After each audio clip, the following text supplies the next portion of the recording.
Alors dommage, l'article est payant, j'aurais bien aimé le lire en entier, mais bon, tant pis, on va pas pouvoir. C'est le surprenant boom des voitures Tesla en Ukraine. Alors, on avait déjà vu qu'ils réparaient les Tesla là-bas. Ils importaient beaucoup de Tesla pour les accidentés, qui réparaient en fait. Donc c'est plutôt intelligent de faire ça, je trouve. Comme quoi les Tesla sont réparables aussi d'ailleurs. Au début de la guerre, ma Tesla a sauvé de nombreuses vies, raconte la députée Roulia Klimenko. Nous n'avions plus de carburant parce que les Russes avaient détruit nos raffineries. J'étais donc l'une des rares conductrices à pouvoir rouler sans. J'ai évacué des gens et livré de la nourriture et des munitions. Jamais je n'aurais pensé utiliser ma voiture de cette façon. Incroyable.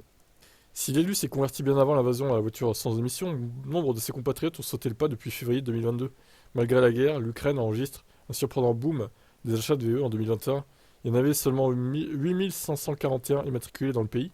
Au 1er janvier 2023, on en dénombre 46 830. À la fin du mois de novembre, le nombre atteignait 83 116 immatriculations selon les associations professionnelles de l'automobile. Et je ne peux pas lire la suite. Bon, on a les infos principales, c'est déjà ça. Bah effectivement, oui, il n'y a pas besoin de pétrole, donc au final, ils branchent la voiture chez eux.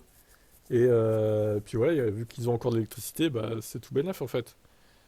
De toute façon, j'ai envie de vous dire, en cas de cataclysme mondial, que ce soit, je sais pas, on va dire un astéroïde qui tombe sur la planète, qui détruit une partie de certains pays, etc., ou alors une des guerres, c'est les voitures électriques qui s'imposeront, hein, parce que du coup, on peut les recharger chez soi avec des panneaux solaires, par exemple. Alors même si, effectivement, des fois les panneaux marchent pas quand il n'y a pas de réseau, mais ceux qui ont une installation autonome, bah, ils pourront quand même, en fait, se recharger.